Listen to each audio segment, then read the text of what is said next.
इस वक्त 3 देशों में अमेरिका के 21 बेसिस पे 21 ठिकानों पर बैलिस्टिक मिसाइल और ड्रोन से बड़े हमले किए हैं आईआरजीसी ने, ईरान की सेना ने। देखिए, जो खबरें आई उसके मुताबिक आज सुबह सुबह अमेरिका की तरफ से, और यानी बीती रात और आज सुबह सुबह, जो करीब 20 ठिकाने ऐसे थे ईरान के जिस पर अमेरिका की सेना ने हमले किए, सेंटकॉम ने हमले किए। इसका जवाब देते हुए ईरान ने 21 ठिकानों पर मिसाइल दाग दी। देखिए, अमेरिका ने 20 जगह हमला किया ईरान में, और ईरान ने अमेरिका के बेसिस पर 21 ठिकानों पर हमले किए। यानी जो बात ईरान ने कही थी कि अगर आप जो भी हमला करेंगे उससे बड़ा हमला हमारा होगा, 20 पे अमेरिका ने हमला किया, 21 जगह ईरान ने हमले कर दिए। अब जहां जहां नुकसान की खबरें हैं, अब वो सुनिए कहां कहां हमले किए हैं ईरान ने। सबसे बड़ा हमला हुआ है बहरीन में। बहरीन में जो 5th फ्लीट है अमेरिका की, उसको निशाना बनाया गया है। जॉर्डन में अमेरिका के बेसिस पर हमले हुए हैं, कुवैत में हमले हुए हैं, और कतर में भी धमाके की खबरें आ रही हैं। अब इसको आप अलग अलग देखें कि कहां पर कैसे हमले हुए। अगर हम जॉर्डन की बात करें, जॉर्डन में अल अजराक एयरबेस है, जिसे मुआफक सॉल्टी बेस एयरबेस भी कहा जाता है। यहां पर बड़ी संख्या में अमेरिका के फाइटर जेट्स मौजूद हैं। F-35 जेट्स यहां पर मौजूद हैं, और बताया जा रहा है कि इसके हैंगर पर सीधा हमला किया है ईरान ने। यानी आप अंदाज लगाइए कि F-35 जहां पे मौजूद हो, जिस हैंगर पे मौजूद हो, उसके ऊपर अगर मिसाइल या ड्रोन्स गिर जाएं और वहां पर हमला हो जाए, तो अब यह अंदेशा जताया जा रहा है कि बड़ी संख्या में अमेरिका के F-35 जेट्स को नुकसान भी यहां पर हो सकता है, जिसकी खबरें कुछ देर बाद सामने आएंगी। देखिए, एक बात मैं यहां फिर साफ कर देना चाह रहा हूं, कई जगह मैंने इस तरह की बातें सुनी। कई लोगों ने मुझसे पूछा कि जो हमले ईरान की तरफ से किए गए हैं, क्या ये बड़े हमले हैं या इनका क्या प्रभाव रहा है अमेरिका के बेसिस पर। जो अभी खबरें हैं उनके मुताबिक ईरान की मिसाइल्स ने हिट किया है, अमेरिका के 21 ठिकानों को हिट किया है, जहां पर इंपैक्ट हुआ है, या तो ड्रोन्स गिरे हैं या मिसाइल्स गिरी हैं। और सबसे बड़ा असर जो है वो जॉर्डन के अल अजराक एयरबेस पर हुआ है, जहां पर F-35 जेट्स के हैंगर पर सीधा हमला किया गया है। ये बहुत बड़ा हमला है। इसके अलावा यहीं पर जो कमांड सेंटर है अमेरिका का, उसके ऊपर भी मिसाइल्स गिरी हैं जॉर्डन में। जॉर्डन में बड़ी हलचल थी अमेरिका की जेट्स की, यहां से भी हमले हुए थे, ऐसा बताया जा रहा है। टेक ऑफ हुए थे प्लेन्स, उसका सीधा पलटवार किया गया, और अमेरिका का डिफेंस सिस्टम एक बार फिर यहां पर ईरान की कई मिसाइल्स को नहीं रोक पाया। कुछ मिसाइल्स को इंटरसेप्ट किया, उसकी तस्वीरें भी हैं, लेकिन मिसाइल्स के गिरने की तस्वीरें भी अब धीरे धीरे बाहर आने लगी। तो जॉर्डन में बड़ा नुकसान। बहरीन में 5th फ्लीट जो है अमेरिका की नौसेना का जो बेस है, इसको भी सीधा हिट किया गया है। यहां पर बड़ी संख्या में शाहिद 136 ड्रोन से हमले किए गए हैं। यानी देखिए, 130 जो ये 5th फ्लीट है बहरीन की, ये हमेशा से ईरान के निशाने पर रही है। वहां पर हमले होते हैं, उसको ठीक किया जाता है, उसके बाद फिर हमले हो जाते हैं, और अब ये तीसरी बार हमला हो चुका है इस जंग के दौरान। बहरीन के 5th फ्लीट पर तीसरी बार ईरान ने जो है वो हमले किए हैं। ये हमले ड्रोन से किए गए हैं, शाहिद 136 से। इसके अलावा देखिए, जो तीसरा हमला हुआ है वो कुवैत में हुआ है। कुवैत पर एक बार फिर हमने देखा था पहले किस तरह से एयरपोर्ट पर हमले हुए। अब उसके बाद बताया जा रहा है कुवैत में अमेरिका के सेना के अड्डे पर हमला किया गया है, और यहां पर भी मिसाइल स्ट्राइक्स की गई है। इसके अलावा कतर में भी इस तरह की खबरें हैं कि कतर में भी हमले हुए हैं, हालांकि अभी इसकी रिपोर्ट साफ नहीं है। यानी ये 3 देश ऐसे हैं जिनके 21 बेसिस को ईरान ने सीधा निशाना बनाया है, और ईरान की तरफ से शर्त सीधी रख दी गई है। बातचीत गई तेल लेने। वो जिसके दावे कर रहे थे अमेरिका के राष्ट्रपति की बस अब बातचीत होने वाली, डील होने वाली है, और 2 हफ्ते में कोई समझौता हो जाएगा और बड़ा अनाउंसमेंट होने वाला है और हम अपनी जीत घोषित करने वाले हैं, इस तरह के तमाम दावे किए गए। ये सब की सब बातें जो हैं अब वो खत्म मानिए इसको, और ईरान की तरफ से अब नई बात सामने रख दी गई है, और खास तौर पर अब्बास अरागची साहब की तरफ से बात रख दी गई है। ईरान के विदेश मंत्री हर बात को बड़े नोपे-तुले शब्दों में कहते हैं, और हमने बहुत कम मौकों पर उन्हें गुस्से में देखा है, लेकिन आज उनके जो बयान सामने आ रहे हैं बेहद गुस्से वाले और एग्रेसिव बयान है। ईरान के विदेश मंत्री ने साफ कह दिया है, अमेरिका की फोर्सेस मिडिल ईस्ट से बाहर निकले। हमारी सीमाओं के आसपास अगर आप घुसने की कोशिश करेंगे तो वही अंजाम होगा जो अपाचे हेलीकॉप्टर का हुआ। ईरान की तरफ से ये बात सामने आई है कि जो अपाचे हेलीकॉप्टर है वो ईरान की सेना के अंदर था, इस तरह के सूत्रों से जानकारी है, और इसलिए उसको टारगेट किया गया शायद 136 से। कल देखिए मैंने आपको ये बात कही थी, कल जब ये खबरें आ रही थी कि अब तमाम खबरें छपी अमेरिका के मीडिया में और इधर उधर खबरें छप रही थी कि अमेरिका का ये हेलीकॉप्टर क्रैश हुआ है, इस तरह की खबरें चल रही थी। मैंने आपको बताया था कि ये क्रैश नहीं है, ये 136 शाहिद ड्रोन से स्ट्राइक हुई, और देखिए वो बात रात होते होते स्वीकार कर ली गई अमेरिका की तरफ से। खुद डोनाल्ड ट्रंप ने इस बात को स्वीकार किया, पहले खुद ही उसे हादसा बता रहे थे, लेकिन हकीकत क्या थी वो हमारा दावा फिर से सच साबित हुआ। अब देखिए इजराइल पर जो हमले हुए 2 दिन पहले, उसको लेकर भी इस तरह की बातें थी कि इजराइल में तो कुछ नुकसान ही नहीं हुआ, और ईरान के हमले जो हैं बड़े हल्के हमले थे। हकीकत यह है हाइफा में ऐसे भयंकर हमले हुए हैं, ऑयल रिफाइनरीज वहां धू धू कर जली है, और वो जो मिसाइल्स गिरी हैं हाइफा की, उसकी तस्वीरें देखिए आप, दिल दहला देने वाली तस्वीरें, जो इजराइल के 3 एयर बेसेस पर सीधा मिसाइल्स ने हिट किया है। 3 एयर बेसेस इजराइल के सीधा मिसाइल्स ने उन्हें हिट किया है। 10 शहरों पर, इजराइल के 10 शहरों पर 5 घंटे के अंदर 2 दिन पहले जो है वो मिसाइल अटैक किए हैं ईरान ने।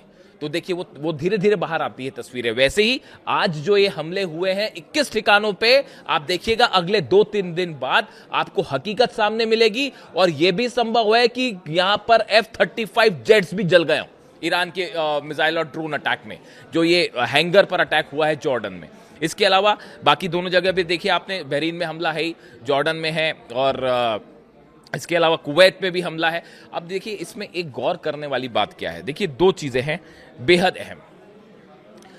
अमेरिका की तरफ से जो हमले हुए, इस बात को हमको समझना पड़ेगा। देखिए जब भी कहीं हमले होते हैं, जिस तरह के हमले होते हैं, उन हमलों के लोकेशंस क्या क्या है, किन हथियारों का इस्तेमाल किया गया, इससे बड़ी कुछ चीजें निकलकर सामने आती है। आज अमेरिका ने जो हमले किए बीती रात ईरान के ऊपर, जो उन्होंने कहा कि अपाचे हेलीकॉप्टर हमारा गिरा दिया, बदला लेने के लिए हमने हमला किया, इस तरह की बात डोनाल्ड ट्रंप और सेंटकॉम ने की। अब ये हमले जहां पर हुए, आप देखिए वो हमले कहां हुए, दक्षिण ईरान में जास्क आइलैंड पर हुए, केशम में हुए, सिरीक में हुए, बंदर अब्बास में हुए, मिनाब में हुए और कुहे मुबारक। ये वो लोकेशंस हैं, अलग अलग ऐसी 20 लोकेशंस पर जो हमले हुए। अब इसमें 3 बातें बेहद गौर करने वाली है। पहली बात, जो सिरिक में हमले हुए हैं, इसमें 2 जगह फ्रेश वाटर जो पानी रखने की टैंक्स हैं, ठिकाने हैं, इनको टारगेट किया गया। यानी वाटर मैनेजमेंट जो है ईरान का, उसको तबाह करने की कोशिश की गई, और वाटर फैसिलिटी पर हमले हुए। कहां पर?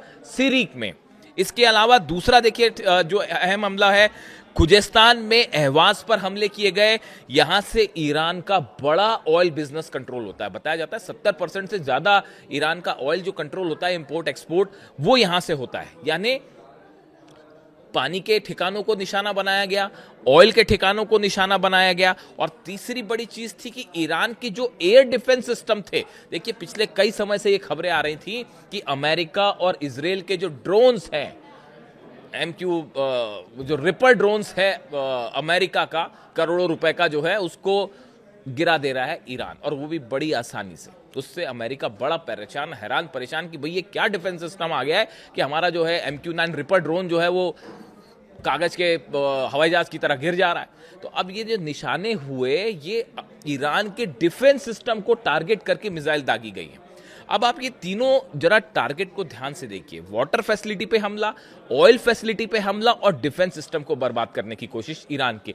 यानी अमेरिका पहले से हमले की एक बड़ी तैयारी करके बैठा था। आप इस बात को समझिए, भले डोनाल्ड ट्रंप ये कहते रहे कि भाई डील होने वाली है और जल्दी इस मामले का हल निकल आएगा और अमेरिका की एक टोटल विक्ट्री घोषित की जाएगी, अमेरिका के राष्ट्रपति भले इस बात को कहते रहे, लेकिन ये जो अटैक्स हैं आज के बता रहे हैं, इनका नेचर बता रहा है कि सेंटकॉम ने एक बड़े हमले की तैयारी कर रखी थी।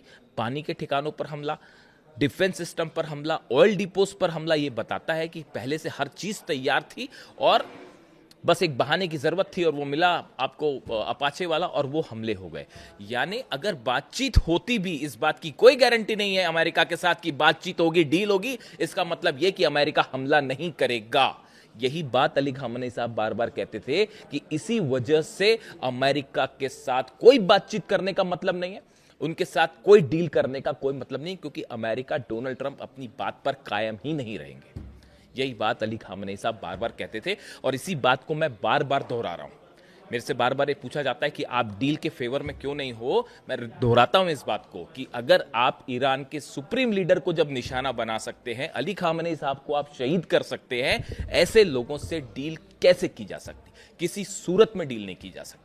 तमाम एक्सपर्ट्स इस बात को कह रहे हैं, अब पूरा ईरान इस बात को कह रहा है। देखिए, अब अमेरिका के हमले हो रहे हैं, उनको एक तरफ छोड़ के इस समय भी लाखों लोग ईरान की सड़कों पर जमा है और अल्लाहू अकबर के नारे लगा रहे हैं और यह कहा जा रहा है ईरान की सेना को कि करारा जवाब दीजिए, झुकने की कतई जरूरत नहीं है।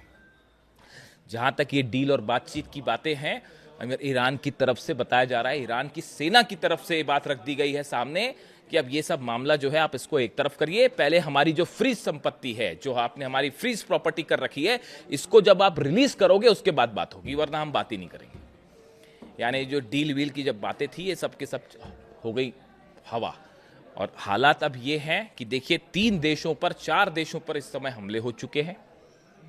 अब सवाल ये है कि अब अमेरिका क्या करता है। अच्छा, ये देखिए, ये भी गजब स्ट्रेटेजी है। मैं तो हैरान हो जाता हूं कि मैं इसीलिए कहता हूं कि वॉर कैसे ना किया जाए, ये अमेरिका से सीखना चाहिए ईरान के मुद्दे में। How not to do a war. आपका एक अपाचे हेलीकॉप्टर गिरा, माना ईरान ने मार गिराया, ईरान का कहना है भैया आप हमारे सीमा के आसपास अपना अपाचे हेलीकॉप्टर लेके घूमोगे तो क्या करना चाहिए ईरान को? ईरान ने मार गिराया भाई उसको। आप जंग हो रही है, हालांकि ईरान का ये कहना है कि वो हमने इंटेंशनली नहीं किया, इजराइल के साथ हमारे हमले चल रहे थे और वो उस फायरिंग के बीच में आ गया इसलिए गिर गया, ये ईरान का कहना है। लेकिन अब जो भी, आप किसी देश की सीमा में अपना अपाचे हेलीकॉप्टर लेके घुसेंगे तो फिर उसका नतीजा क्या होगा, आप खुद सोचिए। अब ऐसे हालात में आप देखिए, एक हेलीकॉप्टर गिरता है अमेरिका का, जिसमें दोनों पायलट सुरक्षित हैं, वो पकड़े नहीं गए। अगर ईरान पकड़ लेता तो देने पड़ जाते। लेकिन चलिए, हेलीकॉप्टर तबाह हुआ, दोनों पायलट्स बच गए। उसके बदले में अमेरिका ने स्ट्राइक्स की और नतीजा क्या हुआ कि अब 21 ठिकाने जला बैठे हैं अपने। यानी एक हेलीकॉप्टर गिरा, उसका बदला लेने के लिए खुद के 21 ठिकाने जला दिए अमेरिका ने। कितने F-35 उस हैंगर में तबाह होंगे कुछ नहीं पता भैया, अभी आने बाकी है, रिपोर्ट्स बताए जाएंगे आपको जब रिपोर्ट आएगी। F-35 जेट्स हैं वहां पर जॉर्डन में, इसमें कोई शक नहीं है, हैंगर में है। कितना बड़ा मिसाइल अटैक है ये देखना पड़ेगा, क्योंकि अक्सर जो है कमांड सेंटर के ऊपर तो मिसाइल गिरी है, ये बात सही है। अब वो हैंगर को कितना नुकसान हुआ है, क्या F-35 जले हैं वहां पे? जैसे सऊदी में खड़े हुए थे इनके रिफ्यूलिंग जेट्स और 4 रिफ्यूलिंग जेट के ऊपर गिर गई मिसाइल, खुर्रम शहर 4 गिर गई थी और वो जल गए सबके सब। तो क्या ऐसा ही जॉर्डन में भी देखने को मिला है? यानी आप देखिए कि ये तो गजब मिलिट्री स्ट्रेटेजी है भाई आपकी, कि आप जब इस हालत में नहीं हो कि ईरान के मिसाइल्स को रोक पाओ, उसके ड्रोन्स को भी नहीं रोक पा रहे हो आप, तो फिर आपने अपने एक हेलीकॉप्टर के बदले हमला भी कर दिया और नतीजा यह है कि ना जाने कितने 21 ठिकानों पर आपने हमला करके अपना नुकसान कर बैठे आप। अब ऐसे में क्या अमेरिका इस वॉर को आगे बढ़ाएगा या इजराइल के जरिए हमला करवाएगा? इस तरह की खबरें हैं। देखिए, मैं इस पे अपडेट दूंगा आपको। इस तरह की खबरें हैं कि आज की रात जो है वो इजराइल की तरफ से हमले हो सकते हैं। भले अमेरिका, देखिए अमेरिका हमले करेगा आगे, ईरान की तरफ से जितने अरब देश हैं सबको वार्निंग दे दी गई है। अब्बास अराक्ची साहब ने सऊदी के विदेश मंत्री से बात की है, तुर्की के विदेश मंत्री से बात की है, कई देशों के विदेश मंत्री से बात की है। सबको ये बात साफ कर दी गई है कि अपने बेसिस, अपनी देश की जमीन का इस्तेमाल हमारे पर हमला करने के लिए मत कीजिए, वरना फिर जब हमारे हमले होंगे तो जिम्मेदार आप। अगर जॉर्डन से, बहरीन से, सऊदी से या यूएई से कहीं से टेक ऑफ करते हैं प्लेन जेट्स अमेरिका के और ईरान पर हमला करते हैं तो ईरान फिर उन्हीं देशों पर हमला करेगा। तो ईरान की तरफ से बात साफ कर दी गई है अरब देशों को कि अपनी जमीन का इस्तेमाल मत करने दीजिए और वरना फिर हमले होंगे तो फिर हमें मत कहिएगा। ये साफ वार्निंग है। इस समय लगातार ये हमले इस समय भी जारी हैं जब मैं आपसे बात कर रहा हूं, और बताया जा रहा है कि एक बार फिर इजराइल की तरफ से जल्दी स्ट्राइक देखने को मिल सकती है। लेबनान पर इजराइल ने हमले नहीं रोके, जैसा कि ईरान ने कहा था कि आप हमले रोकिए वरना फिर से हमला होगा, तो वो फ्लैश पॉइंट अलग है ही। और अब इन हमलों के बाद एक बार फिर इजराइल की तरफ से हमले हो सकते। अमेरिका को बड़ा नुकसान है ये जो 21 बेसिस पर ईरान ने हमले किए, 21 ठिकानों पर हमले किए हैं, ये बड़ा नुकसान है। इसमें कितने नुकसान की खबरें वापस आती है, लेकिन एक बार फिर ईरान ने बात साबित कर दी है, आईआरजीसी ने बात साबित कर दी है कि हर हमले पे ईरान भारी पड़ रहा है अमेरिका के ऊपर और इजराइल के ऊपर। चाहे वो पहले की जंग हो, चाहे 40 दिन की ये जंग हो, या अब ये नए हमले हों, अभी जो इजराइल पर हमले हुए, हर मामले में ईरान ने जबरदस्त करारा पलटवार किया है। इससे जुड़ा जो भी अपडेट होगा, हमलों से जुड़ी जो भी नई जानकारी होगी, मैं आप तक पहुंचाऊंगा। Thank you so much.